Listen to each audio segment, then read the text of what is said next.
કાલે new energy અને renewable મંત્રાલય દ્વારા મહત્વની જાહેરાત કરવામાં આવી. તેમના દ્વારા approved list of models and manufacturers લિસ્ટમાં હવે સોલાર ઇન્ગોટ્સ અને વેફર્સનો સમાવેશ કરવામાં આવ્યો છે. આનાથી ઇન્ડસ્ટ્રીને શું ફાયદો થશે અને કેમાં મહત્વનો નિર્ણય છે તેની વાત કરવા જોડાયા છે આપણી સાથે સાત્વિક ગ્રીન એનર્જીના सीईओ प्रशांत माथुर साहब. प्रशांत सर, स्वागत है आपका सीएनबीसी बाजार पर. Sir, very good morning. और सबसे पहले तो सर यही जानना चाहेंगे, जिस प्रकार से कल ये हमें एक अच्छा निर्णय आता हुआ दिखा है जो सरकार ने इनगोट्स और वेफर्स को भी एएलएमएम के अंदर अभी इंक्लूड करने के लिए, और उसकी 2028 से इंक्लूजन हो जाएगा. सर, किस तरीके से पूरे ये जो आपकी इंडस्ट्री है उसके लिए बहुत महत्वपूर्ण निर्णय है, और किस तरीके से इंडिया की जो रिन्यूएबल जो टारगेट्स है हमारे, उसके लिए ये महत्वपूर्ण रहेगा? नमस्कार। आपके व्यूअर्स को भी शुभकामनाएं। आज नवरात्रि का पहला दिन है। ये देखिए एक लैंडमार्क स्टेप है हमारी इंडस्ट्री के लिए। गवर्नमेंट का बिल्कुल क्लियर विजन है कि हमारे को इंडिया को एनर्जी इंडिपेंडेंट बनाना है, हमारे को यहाँ पे पूरा मैन्युफैक्चरिंग इकोसिस्टम डेवलप करना है। और एएलएमएम 1 जो 2024 अप्रैल में आया था, अप्रैल 2024 में आया था, उसके बाद अभी एएलएमएम 2 अभी जून 2026 के अंदर में आ जाएगा। और एएलएमएम 3 जो इंगट वेफर के लिए है, उसके लिए भी क्लियर एक विजन है जो उन्होंने कल अनाउंस किया है कि जून 2028 से आएगा। तो क्लियर ये है कि हमारे को एक रोड मैप सरकार की तरफ से ये है कि आपको पूरा इकोसिस्टम इंडिया में डेवलप करना है, जिससे हमारा इंपोर्ट डिपेंडेंसी कम से कम हो। हम यहाँ पे इंडिया के अंदर में ही हमारे यहाँ पे जॉब्स क्रिएट हों, मैन्युफैक्चरिंग बेस इंडिया में बने, और सिर्फ इंडिया के लिए ही नहीं, हम दुनिया के लिए भी बना है। जी सर. सर, अभी थोड़ी सात्विक के बारे में बात करूं तो हमने Q3 के कॉन कॉल में आपने कहा था कि जैसे ही इसका कोई पॉजिटिव अनाउंसमेंट आती है, आप इनगोट्स और वेफर्स के इंटीग्रेशन के बारे में अभी काम कर रहे हैं, आप थोड़ी दिनों के अंदर अनाउंसमेंट करोगे. तो सर, आपका किस तरीके का प्लान है, किस तरीके से आप आगे बढ़ रहे हैं ये दिशा के अंदर? हम लोगों का जब ये पॉलिसी, इसका एक ड्राफ्ट पॉलिसी कुछ समय पहले आया था, तो हम लोगों ने इसके ऊपर ऑलरेडी काम करना शुरू कर दिया था, और हम लोग इसको लेके बहुत सीरियसली वर्क कर रहे हैं। और सिंस अब ये कल पॉलिसी अनाउंस हो गया है, हम बहुत जल्द हमारे प्लान्स भी रोल आउट करेंगे। बट हमारा क्लियर विजन है कि हम इंटीग्रेटेड मैन्युफैक्चरिंग डालना चाहते हैं। हम ऑलरेडी जो सेल मैन्युफैक्चरिंग, मॉड्यूल मैन्युफैक्चरिंग जो हम कर रहे हैं एक्सपेंशन, वो उड़ीसा में कर रहे हैं। और कोशिश यही है कि हम वहीं पर ही इंगट वेफर डालें, जिससे पूरा इंटीग्रेटेड मॉडल हम दे सकें, उससे कॉस्ट एफिशिएंसीज आएंगी। और हम सिंस इसके अंदर में ये भी है कि 3 मैन्युफैक्चरर और 15 गीगावाट की कैपेसिटी होगी, तब ये किक इन होगा जून 2028 में।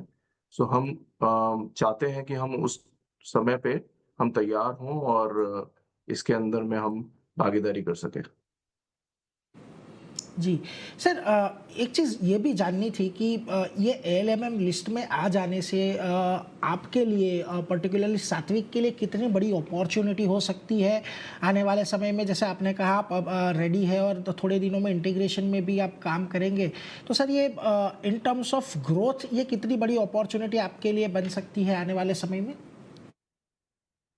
देखिए, बहुत सिग्निफिकेंट अपॉर्चुनिटी है ये हमारे लिए भी।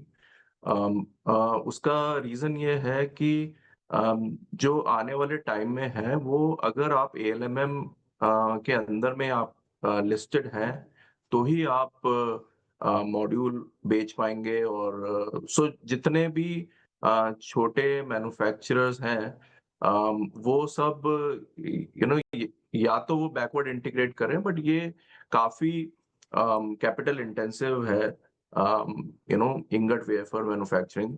सो उसके अंदर में हमारे लिए अपॉर्चुनिटी ये है कि इसके अंदर में बहुत ज़्यादा बड़े मैन्युफैक्चरर्स ही इसके अंदर में इस स्केल ऑफ इन्वेस्टमेंट कर पाएंगे।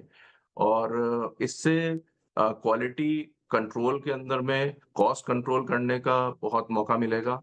और स्केल ऑफ ऑपरेशंस बड़े होंगे तो हमारी कॉस्ट एफिशिएंसीज और इम्प्रूव होगी। और अल्टीमेटली इससे कंपनी की बॉटम लाइन बढ़ेगी, वॉल्यूम्स बढ़ेंगे, और इससे ये होगा कि हम इंटरनेशनल मार्केट, बिकॉज़ अभी हमारे साथ में समस्या ये होती है कि हम चाइना के साथ में वर्ल्ड वाइड लेवल के अंदर में कॉम्पीट नहीं कर पाते हैं, बिकॉज़ हमारी अल्टीमेटली कोई ना कोई डिपेंडेंसी वहाँ के मैन्युफैक्चरर्स पे रहती है। तो जब हम इंगट वेफर मैन्युफैक्चरिंग करने लग जाएँगे, तो हमारा पूरा इकोसिस्टम बिल्ड होगा। स्केल ऑफ ऑपरेशंस इंडिया में जब होंगे, तो हमारी कॉस्ट इफेक्टिवनेस काफ़ी कुछ चाइना के लेवल पे आ जाएगी। हालाँकि फिर भी पॉलीसिलिकॉन इंपोर्ट करना पड़ेगा, और पॉलीसिलिकॉन जो है, वो सिर्फ सोलर के अंदर में नहीं, वो सेमीकंडक्टर इंडस्ट्री का भी रॉ मटेरियल है। बट वो एक बहुत स्मॉल प्रोडक्ट, उसका कॉस्ट जो इनपुट है, वो इतना ज़्यादा नहीं है पूरी कॉस्ट के अंदर में। सो उससे हमारे को ग्लोबल स्केल पे भी हमारे को कम्पीट करने का मौका मिलेगा। सो ये बहुत बहुत मैसिव अपॉर्च्युनिटी है। એટલે જો એક ખાસી મોટી ઓપોર્ચ્યુનિટી છે એટલે એના પર તો એક ધ્યાન રાખીશું જ. સર एक आखिरी सवाल पूछना चाहूँगा सर, ओडिशा प्लांट के रिलेटेड सर क्या अपडेट है यहाँ पर आपके जो एक्सपांसन चल रहा है उसका? पिछली बार जब हमने बात की थी तब मार्च 2026 की आपकी डेडलाइन फेज़ 1 के लिए थी. क्या वो अभी इंटैक्ट है या अभी ये जो पूरी सिचुएशन बनी है उसके रिलेटेड कोई डिले ऐसा कुछ हो सकता है इसमें? और देखिए, थोड़ा ऑब्वियसली थोड़ा सप्लाई चेन इफेक्ट हुआ है। कॉस्ट का इम्पैक्ट अभी शिपिंग के अंदर में देखा गया है।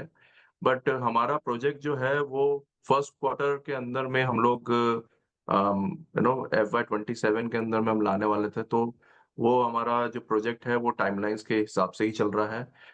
हम बहुत जल्दी आपको अनाउंस करेंगे, अभी जब हमारे क्वार्टर 4 के रिजल्ट्स और एनुअल रिजल्ट्स हम लोग अनाउंस करेंगे, तब आपको एक इसके ऊपर अपडेट देंगे। बट हमारा जो टाइमलाइंस है वो first quarter of FY27 which is April to June के अंदर में हम हमारा मॉड्यूल मैन्युफैक्चरिंग और इवन सेल का भी हमारा इक्विपमेंट हम इन करना शुरू करेंगे, और फिर उसको रैंप अप करेंगे। तो हम सेकंड क्वार्टर के अंदर में उसके ऊपर हम आपको नंबर्स दिखाना शुरू करेंगे।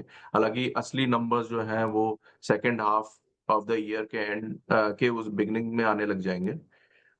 अदरवाइज़ हमारा प्रोजेक्ट जो है बिल्कुल समय के अनुसार सही चल रहा है।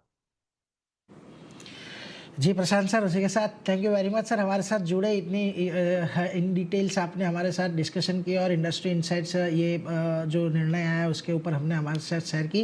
And thank you very much हमारे साथ जुड़ने के लिए, और हम इसी तरीके से आपसे बात कर पाए सर आने वाले समय में. Thank you very much sir.